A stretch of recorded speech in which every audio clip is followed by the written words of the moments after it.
विद्यार्थियों नमस्कार।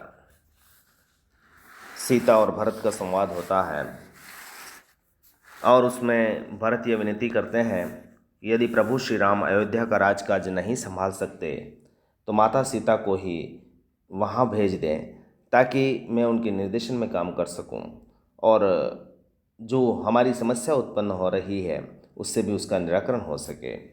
जब यही बात सीता सुनती है तो मना कर देती है। तब भरत अपनी भाभी से ही मांगता है कि आप मुझे ऐसा आशीष दो कि मैं यश को प्राप्त करूं और इस कलंक से मुक्ति मिले और मेरी इस समस्या का समाधान हो जाए। तब सीता क्या कहती है कि इस निज सुहाग की सुप्रभात वेला में जागृत जीवन की खंडमयी खेला में मैं अम्बा सम आशीष तुम्हें दुआऊं निज अग्रज से भी शुभ्र सुयश तुम पाओ। इस हर सुहाग की सुप्रभात वेला में यानी पति परायणा सीता भरत को आशीर्वाद देती हुई कहती है कि हे भरत, यह प्रातःकाल का समय स्वर्णिम आभा लिए सभी के साथ मुझे मेरे सुहाग के साथ सुंदर लग रहा है। अर्थात इस प्रातःकाल की मंगल वेला में जब मेरा सुहाग मेरे साथ है तथा संपूर्ण सभा जागृत है, जीवन चल रहा है और इस खंडित भाग में मेरे पास आओ। इस निज सुहाग की सुप्रभात वेला में जागृत जीवन की खंडमयी खेला में मैं अम्बा सम आशीष तुम्हें दिवाऊं। मैं तो तुम्हारी माँ के समान हूँ, शक्ति के समान तुम्हें आशीर्वाद देती हूँ। क्या आशीर्वाद देती हूँ कि निज अग्रज से भी शुभ्र सुयश तुम पाओ, यानी जितना यश कीर्ति पवित्रता उज्ज्वलता तुम्हारे बड़े भ्राता राम ने भी संसार में प्राप्त की है, तुम उनके छोटे भाई उनसे भी बढ़कर उस उज्ज्वलता पवित्रता और सुयश को प्राप्त करोगे, ये मेरा आशीर्वाद है। तो जब ये आशीर्वाद प्राप्त करता है भरत तो कहता है कि मैं अनुग्रहित हूँ कहूँ अदुक क्या देवी, निज जन्म में रहूँ सदा पद सेवी। है यशस्विनी तुम मुझे मान्य हो यश से, पर लगे न मेरे वचन तुम्हें करकश से। तुमने मुझको यश दिया स्वयं श्री मुख से, तो सुखदान करें अब आर्य बचा कर दुख से। तो कहने लगे भरत माता समान सीता से आशीर्वाद प्राप्त करके अनुग्रहित हो जाते हैं और कहने लगते हैं कि हे माता, बस मेरी यही इच्छा है कि मुझे जब कभी जन्म मिले तो मैं आपके चरणों का दास बनकर आपकी सेवा करता रहूं। हे यशस्विनी, यश प्रदान करने वाली माँ सीता, मैं हृदय की गहराई व यश के साथ आपको श्रेष्ठ मानता हूँ, परंतु आगे जो कुछ कहने में जा रहा हूँ वह आपको कठोर कर्कश न लगे तो कहूँ कि तुमने मुझे जो श्रीमुख से यश का आशीर्वाद दिया है, लेकिन अब तक राम ने आपको अनेक कष्ट दिए, किंतु अब वे कष्ट बचा कर रखें चले, यही मेरी आत्मा की पुकार है। यानी वहाँ पर भी वह भरत कहता है कि आपने मुझे यश तो दे दिया, आशीर्वाद तो दे दिया, तो अब जितना भी आपने जितना दुख भोग लिया है वो ठीक है, लेकिन अब आप चलें अयोध्या की ओर चलें। और आगे वो कहते हैं राम से कि हे राघवेंद्र यह दास सदा अनुयायी, क्या कुछ दिन तब भी राज्य बार है भाई। सब जाग रहे हैं अर्धरात्रि हो आई, हे देव भार के लिए नहीं रोता हूँ, इन चरणों पर ही मैं अधीर होता हूँ। देवी समान सीता के बाद भरत स्वयं को राम का दास मानते हुए कहते हैं कि सभी राजाओं में इंद्र के समान श्रेष्ठ स्थान रखने वाले हे राम, मैं आपका दास हूँ और दास होने के नाते मैं आपका सदा अनुयायी रहा हूँ और भविष्य में भी रहूँगा। हे राघवेंद्र यह दास सदा अनुयायी, और अतः आप इस दास की प्रार्थना सुनकर अयोध्या लौट चलिए। यह सुनते हैं जब राम तो भरत से कहते हैं हे भ्राता भरत, क्या तुम थोड़े दिनों के लिए भी अयोध्या के राज्य का भार नहीं संभाल सकते? क्या कुछ दिन तक भी राज्यभार है भाई? थोड़े तो दिन की बात है और उसको भी तुम भार समझ रहे हो।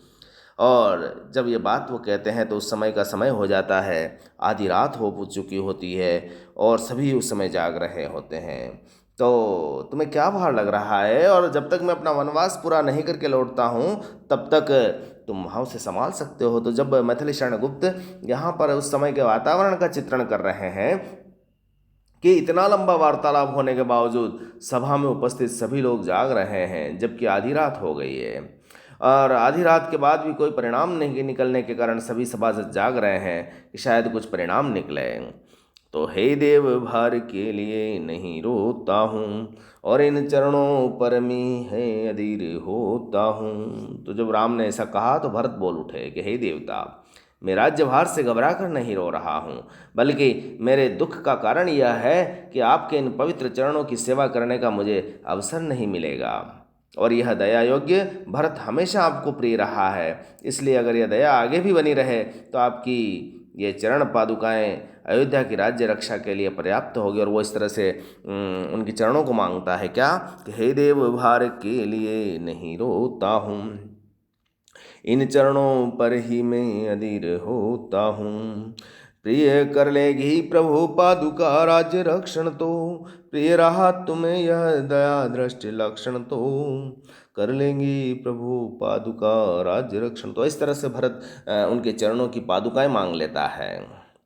तो जैसी आज्ञा आर्य सुखी हो वन में, जूझेगा दुख से दास उदास भवन में, बस मिले पादुका मुझे उन्हें ले जाऊं। और इस तरह से वो उनकी चरण पादुकाएं मांग लेता है और कहता है कि जब तक आप नहीं लौटते तो आपकी चरण पादुकाएं ही अयोध्या पर राज्य करेगी और अयोध्या राज्य की रक्षा करने के लिए पर्याप्त है। हे भगवान, जैसी आपकी इच्छा और आज्ञा है उसके अनुसार आप वन में अपना कर्तव्य निर्वाह करते हुए सुखी रहें।